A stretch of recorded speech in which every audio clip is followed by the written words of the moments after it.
Welcome to the Deep Dive, the only place where we take a giant stack of research, news, and notes and distill it down into pure, unforgettable knowledge designed just for you. And today, we are really peering through the looking glass. We are. We're looking at the next stage of artificial intelligence, a concept so fundamental, it really shifts the entire conversation. It does. It moves us away from programming AI to, well, to growing AI. That's it. That's the perfect way to put it. You know, for the past decade, we've all been fixated on the large language model, the LLM. It's this massive, static oracle. Brilliant, but passive. Exactly. Fundamentally passive. It waits for a query, gives you an answer, and then it stands still. It waits until the next massive, expensive, human-driven retraining cycle. And the sources we've gathered today really trace the end of that era. They do. So we're focusing on this paradigm shift, moving AI from that static, passive model to one of a fully autonomous, self-evolving agent. We are talking about systems that don't just solve problems. They continuously optimize and restructure their own decision-making apparatus in real time. We're talking about AI programming and optimizing itself. And the mechanism that's driving this profound shift isn't a faster chip or some new kind of transistor. No, it's something much older. It's biology. Right. We're diving deep into how the core principles of evolution, of selection and swarm behavior, what we call bio-inspired algorithms, or BIAs, have become the essential engine for optimization in this new self-evolving generation of intelligence. Okay, so we have a clear mission for you today, the listener. We've consolidated the core literature on these self-evolving systems, and our goal is, well, it's threefold. First, we need to formally define the new rules of this ecosystem. We're talking about the 3 laws of self-evolving AI agents, which govern their autonomous nature. And then second, we'll chart the entire evolution of learning paradigms. We'll show you how we got from that static pre-training to these dynamic, lifelong learning systems. Exactly. And finally, we'll explore the foundational evolutionary algorithms that give AI its capacity for, genuine creativity and self-improvement. Let's start with those laws. I think they really set the stage. They do. And based on all the research, we can actually codify the principles that allow these agents to move beyond human constraints. The first law is what they call the law of adaptive structure. Adaptive structure. An agent must continuously observe its environment and optimize its internal and external communication topology. Its topology, you mean its structure? Yes, its communication pathways to maximize fitness relative to the current task. It has to evolve its own organizational chart, so to speak. Wow. Okay, that immediately changes the game. It's not just what the AI thinks, but how it decides to communicate that thought and with whom. Precisely. The second law is the law of lifelong augmentation. Lifelong augmentation. This one is key. An agent must prioritize the generation and integration of novel, non-human specified code or parameters. It does this through mutation and crossover. The building blocks of evolution. Right. And the goal is to ensure continuous adaptation and avoid the complacency of, getting stuck in a local optimization minima. So it has to keep surprising itself. This is the Darwinian engine of surprise, yes. Okay. And the third law? The law of minimal constraint. Minimal constraint. An agent's evolution must be guided by high-level objective functions, fitness scores, that are derived directly from environmental feedback. So not from a human telling it what the intermediate steps should be. Exactly. It minimizes reliance on human-defined procedures or traditional gradient calculations. The AI judges its own success based on the final observed outcome. Period. Those 3 laws, adaptive structure, lifelong augmentation, and minimal constraint, they really set the stage for how fundamentally different this new wave of AI is. Let's jump into how the move from a single static model to a multi-agent system actually works. Okay, let's start with the central puzzle piece that really motivated this whole shift. It's what the literature calls the LLM discrepancy. The LLM discrepancy. We've all seen how impressive these models can be. I mean, they can write perfect sonnets, they can write complex code snippets. What exactly is the discrepancy here? Well, it's the gap. It's this massive gap between strong linguistic capabilities on one hand and complex, reliable reasoning on the other. Oh. LLMs have incredible linguistic fluency. They are incredibly articulate. They can generate massive amounts of coherent text. You sound smart. They sound very smart. However, when you test them on tasks that require complex, multi-step inference or deep strategic planning or, nuanced decision-making over extended periods, They fall apart. they often fall apart. They sound confident, but they make these fundamental logical errors that a human wouldn't. That's a powerful analogy for a lot of human behavior too, isn't it? High confidence, low reliability on really hard problems. It is. So, if the model itself is structurally limited in its reasoning, how do researchers even begin to bridge that gap within a single agent? What's the first step? The first step is to try and force the model into better reasoning through what's called training-based optimization. Okay. They try to systematically evaluate and refine the agent's responses. It's essentially teaching it to think better. How do you do that? The primary tool here is reinforcement learning, or RL. Right. And you've probably heard of the method they use, reinforcement learning from human feedback, or RLHF, and also supervised fine-tuning, or SFT. This is the idea of saying, okay, that response was good, but this one over here was better, so learn the difference. Exactly. You are teaching the model to critique and improve its own internal chain of thought. This process is sometimes called meta-level thought. Thinking about thinking. Right, and some of the more advanced architectures try to simulate a type of working memory to do this. They introduce a dynamic memory buffer specifically to store and instantiate these meta-level thoughts as the agent reasons through a problem. So it's an explicit attempt to give the LLM metacognition. It is, because the standard transformer-based attention mechanisms just aren't sufficient for these complex, long-horizon tasks. So we're trying to give this digital brain the computational equivalent of a sticky notepad and a conscious inner monologue. That's a great way to think about it. But if the agent is still reliant on human input to start the process, we run right into the challenge of prompt optimization. And this is the Achilles heel of the single-agent system. Sensitivity. Extreme sensitivity. In these systems, the prompt, the carefully crafted set of instructions, contextual examples, even the format of the output request is absolutely critical. Because it's basically the program. It effectively programs the agent's behavior and its goal alignment. Yes. And the critique, as I understand it, states that LLMs are highly sensitive to these prompts. If they're so fluent, why are they so fragile? Because the model's internal representation of the prompt is highly distributed. It's spread across billions of weights. So the sources confirm that even a minor variation, like changing a single word, altering the capitalization, or even just reordering the bullet points in your instructions, No what? any of those can send the model down a completely different, sometimes disastrous path. This hypersensitivity is a huge sign that the model hasn't truly internalized the intent of the instruction. It's just pattern matching. It's maximizing fluency based on pattern matching, not strategic understanding. And that fundamentally undermines the reliability you would need for a true autonomous agent. I mean, if changing one comma in a 500-word prompt breaks the entire system, how can we possibly trust it to manage complex, real-world tasks? We can't. And that's exactly why the field is moving so rapidly into multi-agent evolution strategies. Okay, so a new approach. A completely new approach. Instead of trying to engineer one perfect, super robust agent, you embrace the fragility. You design a team structure that is robust to individual failures. Oh, so you decompose a massive task into smaller subtasks. And you have those handled by multiple specialized LLM agents who collaborate. Okay, so how does that architectural collaboration work? Let's get into the structure of the team. Well, researchers predominantly use two kinds of structured workflows. The first is parallel or multi-layer aggregation. Parallel aggregation. Think of this as a team where multiple specialists work simultaneously on different aspects of a problem. Okay. Then a central coordinator aggregates their results. This is excellent for reducing error bounds, since multiple agents can check each other's work, and it improves robustness. But it scales well. It does. Using dynamic task graphs and asynchronous threads allows for computational scaling that is almost linear. So you can double the agents and nearly double the speed. Pretty much. Near linear scaling is the holy grail for computation. So what's the downside? There have to be one. The trade-off is organizational. It's a human problem. The engineering costs associated with managing the coordination, ensuring data flow consistency, and mediating disagreements among potentially thousands of parallel threads, they grow exponentially. Wow. So the complexity shifts from the hardware to just managing the AI team. You need a massive team of engineers just to babysit the AI team. That sounds like a very expensive babysitting job.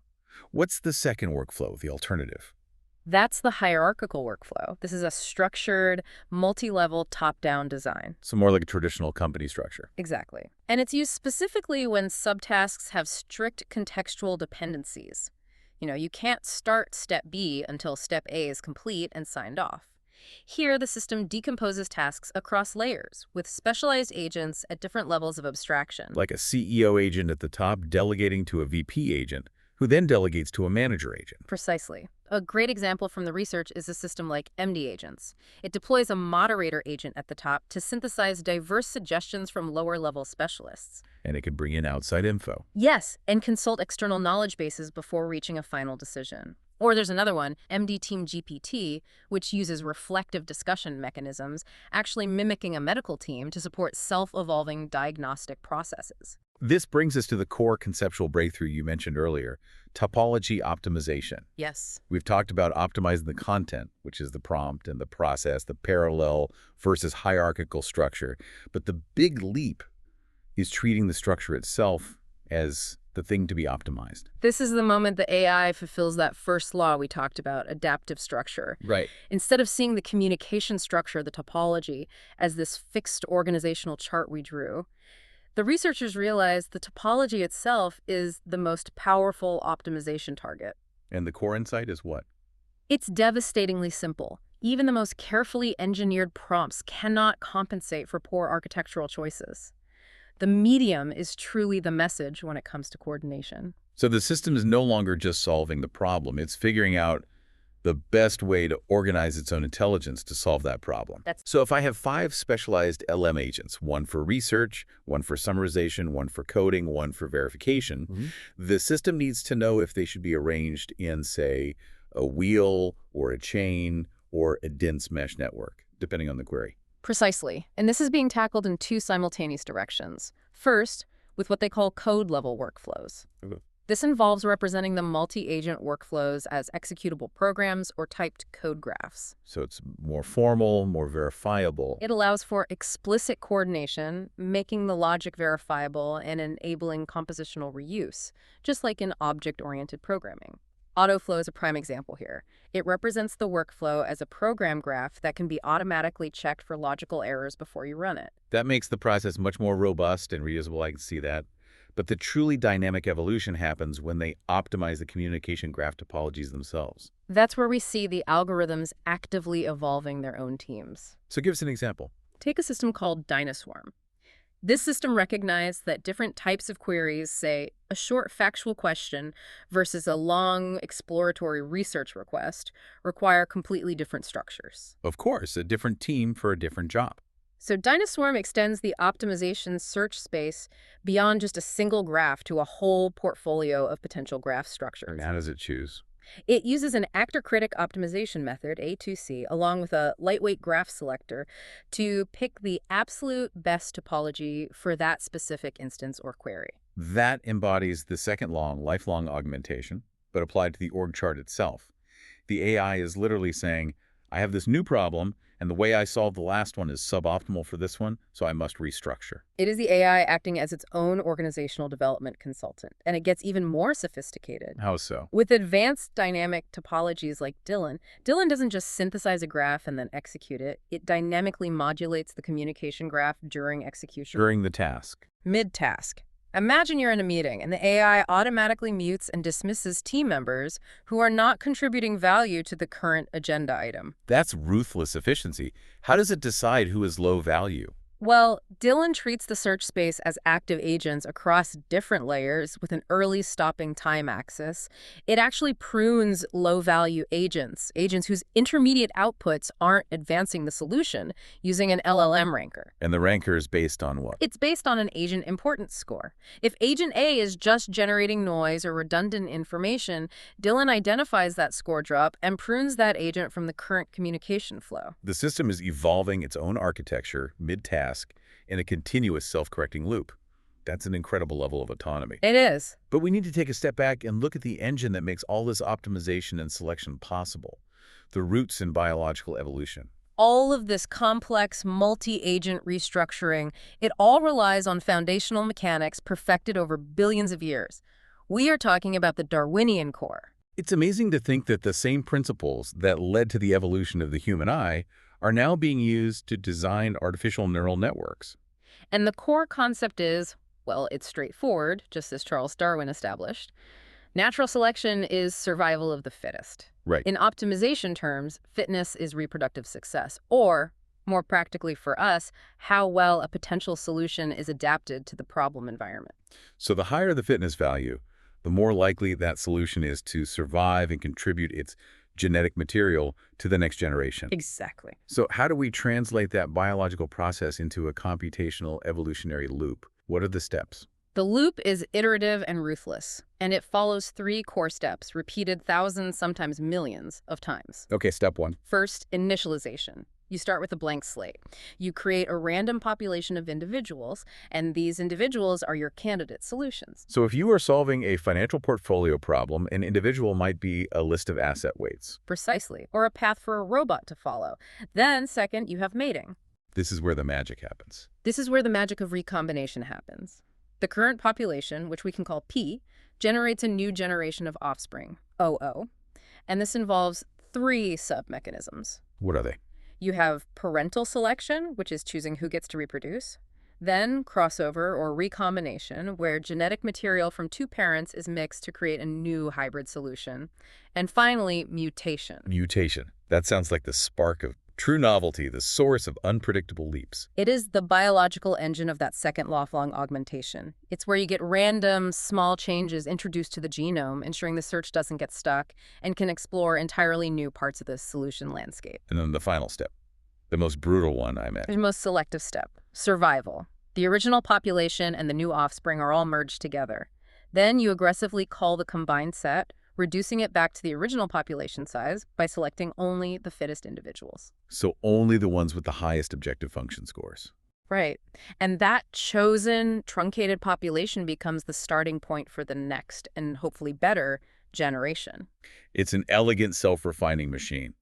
Now, let's identify the four major pillars of these foundational bio-inspired algorithms, or BIAs, the ones that have survived this evolutionary process themselves, the ones proven to be the fittest in the computational world. Okay, we start with the classic genetic algorithms, Yeah. GA. The original. GA uses simple mechanisms, crossover and mutation, on typically binary or path-coded solutions to search extremely large spaces very efficiently. It's the foundational optimization tool. It's used everywhere, right? Everywhere, from scheduling complex logistics for an airline to selecting the most informative features in a massive data set for machine learning. And what distinguishes evolution strategies ES from that? ES algorithms are also focused on efficiency in continuous spaces, but their real innovation is self-adaptation. Self-adaptation. While a GA might use a fixed mutation rate, ES dynamically figures out the correct size of the mutation step it needs to take. How does that work?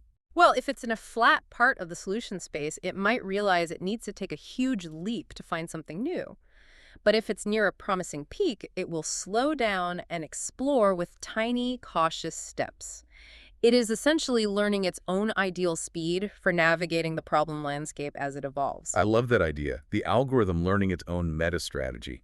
How does differential evolution, DE, differ from that? DE is often cited as one of the most powerful and efficient evolutionary algorithms for continuous optimization. Why is it so powerful? Its uniqueness is in its mutation operator. It derives its strength from population differences. What does that mean? It generates new trial solutions by taking the difference between two existing individuals in the population and adding that scaled difference to a third individual. This strategy allows it to be extremely fast and robust because it's learning from the distribution and location of the best current solutions rather than relying on pure randomness. Okay, so we've covered the genetic and difference-based models. Now for the collective, social ones, the swarm dynamics. Right, so we look at particle swarm optimization, PSO, and ant colony optimization, ACO. Let's start with PSO. PSO models social behavior. Imagine a flock of birds searching for food. Each particle updates its velocity based on its own best historical position and the best position found by the entire swarm. So it's a balance of personal experience and group wisdom. Exactly. This is phenomenal for continuous optimization problems where you want that balance of exploration and exploitation. And ACO. I can guess what that's based on. Ant colony optimization is based on the pheromone model. In nature, ants follow pheromone trails. The shortest path gets reinforced the fastest because ants can complete it more often in a given time. So more ants, more pheromones, stronger trail. Right. And in computation, ACO uses virtual pheromone trails to coordinate its search. Because of this pathfinding strength, ACO is widely applied to complex routing problems. Like the traveling salesman problem. That and the myriad variations of vehicle routing problems, where you have real-world constraints like limited truck capacity or specific delivery time windows, and also complex assignment problems. These foundational algorithms are clearly the workhorses. But the sources spent a lot of time critiquing a huge influx of what they label metaphorical novelty. Why is this considered so problematic for the field? It became a marketing issue masquerading as science. That's the core of it. The field got saturated with these superficial approaches, things like cuckoo search, bat algorithm, gray wolf optimizer, you name it. So it's not the inspiration that's the problem. No, the critique is not against finding biological inspiration. It's against rebranding existing mathematical operators with a new animal metaphor and calling it a breakthrough. So you take the math of particle swarm optimization, change the variable names from particle velocity to bat echolocation frequency, claim it's a new algorithm, and publish it. Precisely. The core issue is the lack of substantive, operator-level innovation and a real failure of rigorous benchmarking. Many of these so-called novelty algorithms either have underlying mathematical structures that map directly to older, proven models, or, even worse, They don't even work well. in head-to-head comparisons, they're shown to underperform even the most basic random search methods. Wow. So the core takeaway from the literature must be that we need rigorous benchmarking and theoretical grounding, not just an entertaining story about wolves or grasshoppers. Rigor over metaphor. Got it. Now let's bring this evolution back to code generation via genetic programming, GP. GP is where the concept of evolutionary optimization truly hits that mission statement of AI that writes its own code. Because it's not just optimizing numbers. Right. Instead of optimizing numerical parameters like weights in a neural net, GP evolves symbolic, tree-structured programs. This generates actual human-readable code or interpretable mathematical expressions for tasks like regression and classification. So the output is an actual algorithm. Hmm. But this approach is plagued by the infamous bloat problem. What is bloat, and why is it such a major stumbling block? Bloat is the uncontrolled, exponential growth of the program's genome, the size of the structural tree during an evolutionary run. Why does that happen? It happens because selection sometimes favors programs that are overly complex, even if the complexity adds nothing. They develop these large chunks of non-functional code, known as introns. Introns, like in biology. Exactly. And they don't affect the program's fitness score, but they dramatically increase its complexity and computational overhead. So it's the computational equivalent of a high school student adding 50 unnecessary flowery words to an essay just to hit the minimum word count. That is an excellent analogy. The program prioritizes its own structural survival over elegance or efficiency. And bloat slays everything down and makes the final evolved program impossible for a human to interpret or trust. So naturally, researchers develop comprehensive bloat control methods. Okay, so how do they fight back against this digital sprawl? They fight it at 3 different stages of the evolutionary loop. First, you have variation-based methods, which modify the actual genetic operators. How does that work? For example, there's a technique called semantic-based hoist mutation. It addresses the core issue of mutation potentially destroying valuable subtrees of code. So it's a smarter kind of mutation. Much smarter. Instead of randomly culling code, this operator first checks the cosine similarity between a subtree's function and the desired target semantics. If the subtree is essential to the function, it's preserved or hoisted. So the functionality is retained while the non-functional code is safely discarded. Right. This allows for a simultaneous reduction in model size and, often, an improvement in accuracy. It preserves function while culling the excess baggage. What about controlling bloat during the actual selection process? That's where selection-based methods come in. The most prominent one is lexicographic parsimony pressure. Lexicographic. What? Parsimony pressure. Parsimony just means economy of explanation or simplicity.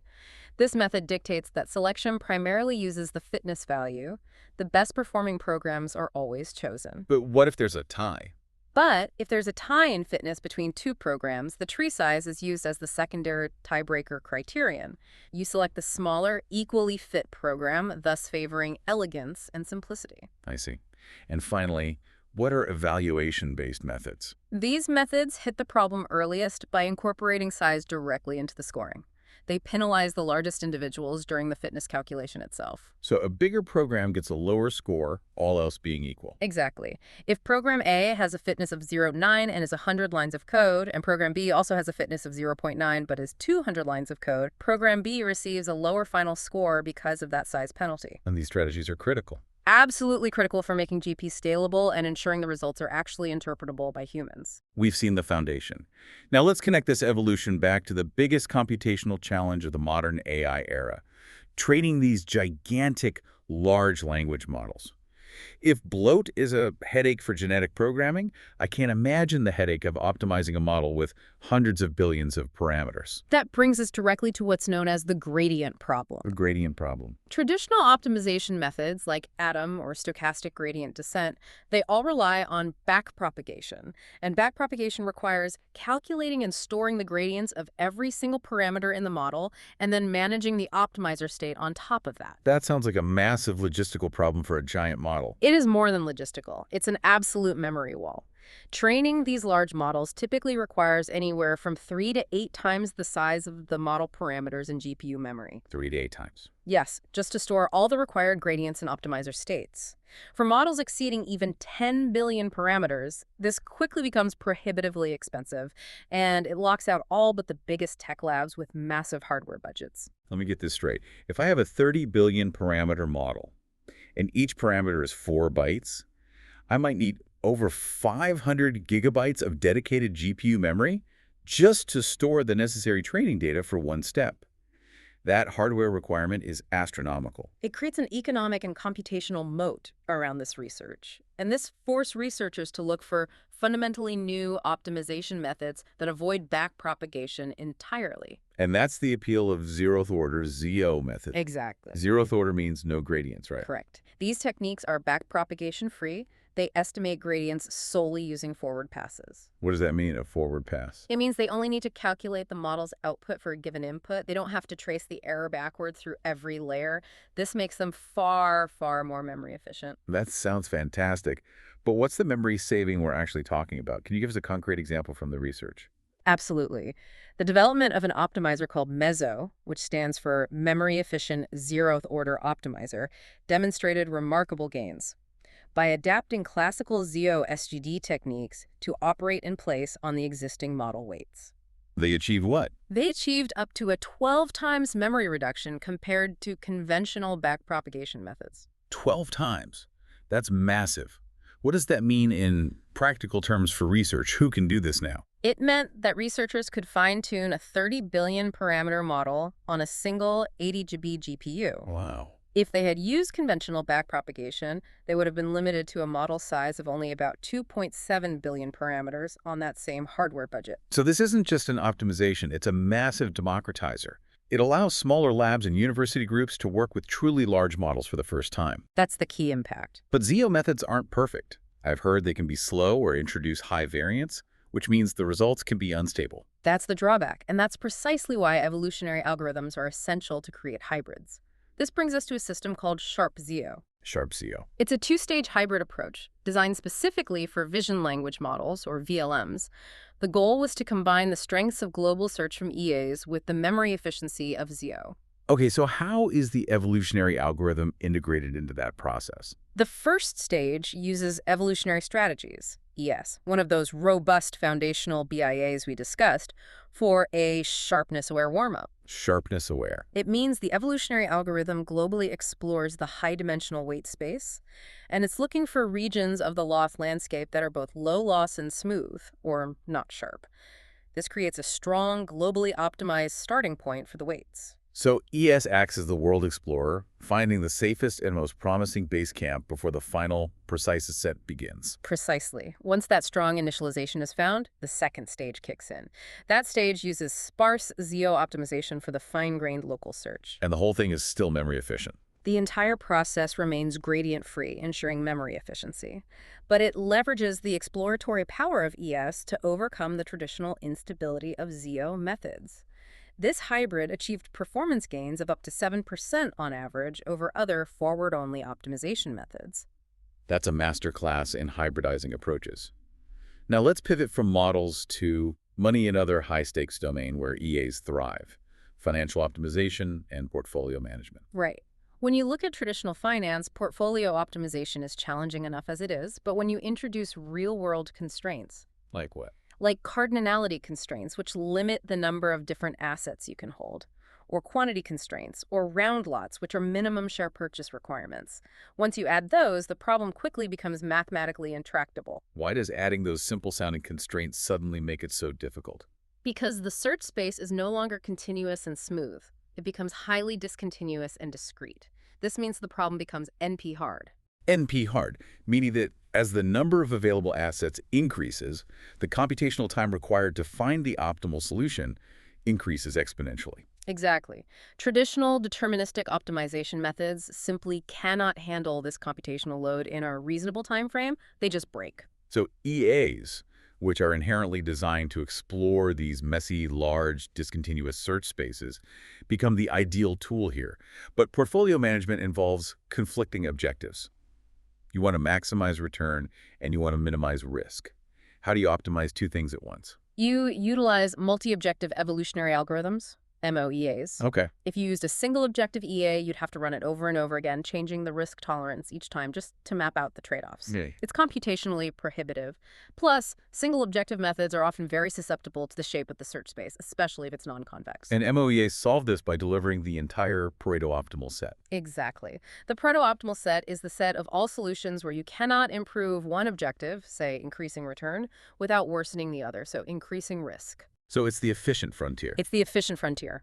MOEAs, such as the well-known NSGA2, SPE2, and the newer ModeGL, operate on a population, and they find that entire frontier in a single run. So instead of one optimal portfolio, the investor gets a whole spectrum of optimal choices. A spectrum from high-risk, high-return to low-risk, low-return, allowing for a much more informed strategic selection based on their own preference. The sources specifically highlight the power of hybrid performance in this sector. They do. A hybrid approach, demonstrated by the PBLE algorithm, which combines population-based incremental learning with differential evolution, showed a really significant synergetic effect. How'd it work? PBLE utilized a blend of learning mechanisms with that robust differential mutation operator we talked about to guide the search far more efficiently than either method could alone. And the results were decisive across real-world data, I assume. Absolutely. Computational results showed PBLE significantly outperformed non-hybrid DE and PBIL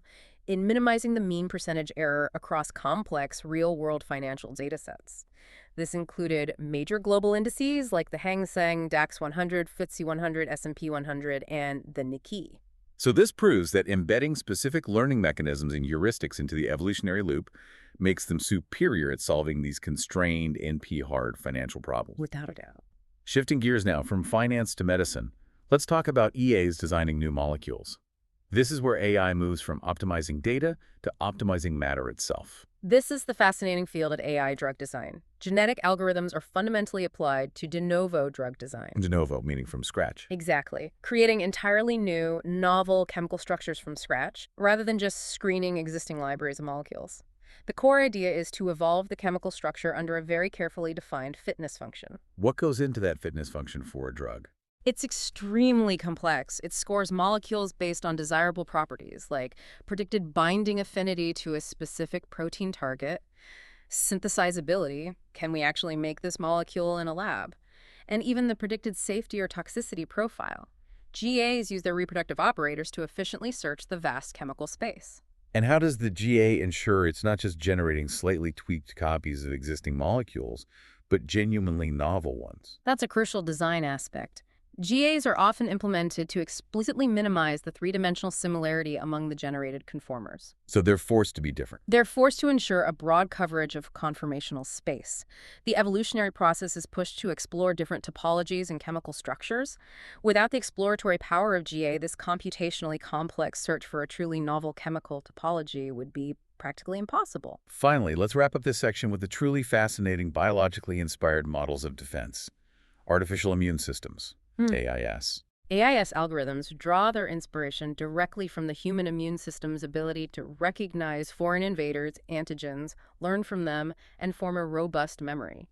They get better at identifying threats over time. This sounds like the ultimate self-improving security system. Which specific algorithms emerge from this inspiration? We can identify three key types. First, there's the negative selection algorithm, NSA. Negative selection. This is based on T cell maturation in the thymus. In our bodies, T cells that mistakenly recognize self-antigens are eliminated. That's negative selection. NSA mimics this. Ow. It generates a massive pool of random detectors or antibodies, and then it discards any of them that flag normal system behavior or self-data. So it rigorously defines what is normal so that it only leaves behind specialized detectors that are highly sensitive to anomaly. Exactly. This makes NSA exceptionally effective for network intrusion and computer anomaly detection. The remaining non-self detectors are uniquely positioned to spot malicious or unusual activity. Okay, what about the network-focused approach? That's the artificial immune network algorithm. This is inspired by the network structure of antibodies in the body.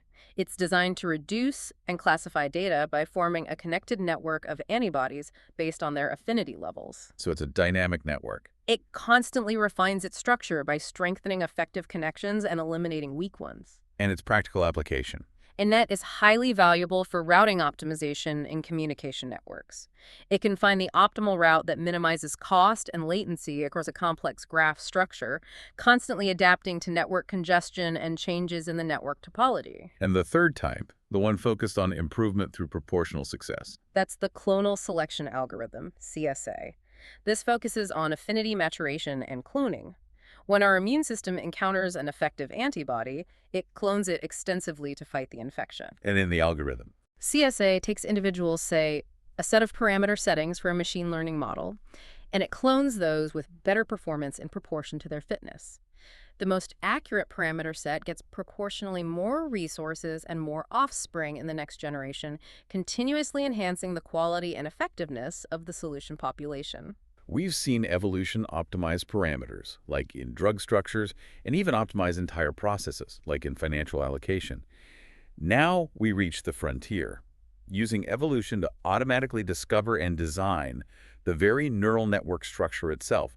This is neuroevolution, NE. Neuroevolution is where that third law minimal constraint truly shines. It is an automated discovery method, and it's unique because it focuses on an unconstrained search toward high-level objectives. So it's not just gradient descent along known examples. Not at all. Instead of learning what to do, it's learning how to be structured to do it better. The goal is to discover entirely novel structures that human engineers might never conceive of. And this isn't just an engineering effort. The research says it provides insights into biology itself. Absolutely.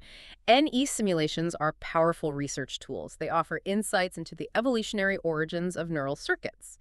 For example, how specialized command neurons like those governing the instantaneous escape behavior in a crayfish might have emerged. So we can study evolution by simulating it. Yes, and by running these simulations, we can also study the profound synergy between evolution and learning. Evolution provides the baseline structure, and the final functional structure arises from the interaction with the environment and specific learning rules. When we talk about evolving network structure, the conversation really has to start with NEAT. NEAT, neuroevolution of augmenting topologies, was foundational. It was one of the first algorithms to successfully evolve not just the connection weights, but also the network topology, the actual architecture, simultaneously. It allowed networks to grow in complexity over generations. Right, rather than starting with a fixed architecture and just tweaking the weights. But for truly large, complex tasks, NEAT had limitations in scalability and in producing regular pattern structures. That led to HyperNEAT. HyperNEAT is the critical next step because it replaces NEAT's direct encoding with a generative encoding approach. Okay, what's the difference? Direct versus generative. Think of direct encoding as a massive instruction manual listing every single wire and connection in a skyscraper. That list gets huge very quickly. Generative encoding is different. How does generative encoding simplify the process? Instead of evolving the entire list of connections, HyperNEAT evolves a specialized, much smaller neural network. It's called a compositional pattern-producing network, or CPPN. So it evolves a network that designs a network. The CPPN is the master blueprint generator. It's a function that takes the coordinates of any two potential neurons in the large target network and spits out the weight and connection status for those two neurons. So the CPPN is the algorithm that designs the architecture, and the evolutionary algorithm designs the CPPN. It's evolution layered upon design. Exactly. And this generative approach exploits the inherent regularities, symmetries, and modularity present in tasks, especially those requiring spatial relationship processing, like sensory perception and motor control. So the networks it produces look more organized. They exhibit a high degree of modularity, regularity, and symmetry, making them far more efficient and robust than those evolved through direct encoding methods. If HyperNeat is great for finding those regular spatial patterns, how do we scale this evolutionary process up to the massive, multi-layered architectures we see in modern AI, specifically deep learning? That brings us to CodeDeep. This algorithm was designed specifically to tackle the complexity of evolving deep convolutional neural network architectures, CNNs, And it was tested on what? on challenging image classification tasks like CFAR10. CodeDeep realized you can't evolve the whole complex network at once, so it evolves two separate but interacting populations simultaneously. Two populations, the modules and the blueprints. Right. The modules are the specialized neural network structures, the layer configurations, filters, and internal connectivity patterns that can be reused. They're like interchangeable parts in a factory. And the blueprint. The blueprints are the higher level of graph structures. They specify the high-level connections, structuring the instances of these modules and determining how they connect to input and output layers. So one population designs the building blocks, and the other designs the overall floor plan for how to put them together. And they evolve together codependently. The process uses genetic algorithms where crossover and mutation operate on the graph representations of both the modules and the blueprints. This leads to continuous structural adaptation and optimization. It's the epitome of the first law adaptive structure, but applied to the neural architecture itself. It really is. That sounds incredibly powerful, but it also sounds like a massive computational black hole. It is the single biggest bottleneck for large-scale neuroevolution today. The sources detail the immense cost. The original CodeDeep experiment, designed for CFAR10, required 72 generations of evolution. 72 generations. And how long did that take? To properly evaluate and train the resulting CNNs across that duration, the total computation time required was approximately 480 hours. 480 hours. That's 20 full days of continuous computation. 20 days just to find one optimal architecture. 20 days just to evolve the design for a classification network. That's before you even deploy the final evolved model. Precisely. The complexity of neuroevolution scales polynomially with the number of generations, the size of the population, and the complexity of the genome itself. While the payoff, an autonomously designed optimal neural structure, is immense, the massive hardware requirements necessary to make large-scale, deep neuroevolution feasible remain the primary challenge. #tag outro. We've completed a truly fascinating deep dive today. We've traced the journey from Charles Darwin's survival principles through the mechanics of crossover and mutation right into the complex architecture of fully autonomous, self-evolving AI agents. Agents that abide by those laws of adaptive structure and lifelong augmentation. Exactly. I think the key takeaway for you, the listener, is that the future of AI optimization isn't merely about brute force computing. It relies heavily on these nature-inspired metaheuristics. They are the essential tools. They're the essential tools we use to solve these NP-hard problems, whether it's optimizing constrained portfolios in high finance, designing truly novel drug molecules in medicine, or, most profoundly, designing the AI's own neural structure through neuroevolution. The era of the static pre-trained LLM is, it seems, ending. It's giving way to dynamic self-restructuring systems that can learn and adapt continuously. And that adaptability we saw in the hybrid systems, like the success of Mo, Do, Paul in finance, it proves that when you successfully embed learning mechanisms and problem-specific heuristics into the evolutionary loop, you significantly enhance both convergence speed and efficiency. We are watching the birth of a kind of digital life characterized by continuous systemic self-correction. And that leads us to the final provocative thought we want to leave with you. Evolution, in all observed contexts, whether biological or digital, is characterized by surprise. Surprise. The development of unexpected adaptations and solutions that shock even the researchers who observe them. We saw this consistently in early digital evolution experiments. They always find a way you didn't expect. So here's the question for you to mull over. If the fundamental nature of evolution is surprise, what fundamentally unpredictable, unexpected, and perhaps radically efficient solutions will emerge when we give our increasingly autonomous AI agents the power to continuously evolve their own structure and strategies for self-correction? entirely free of human-defined gradients and constraints. We are, in a sense, unleashing a creative force characterized not by human intent, but by algorithmic surprise.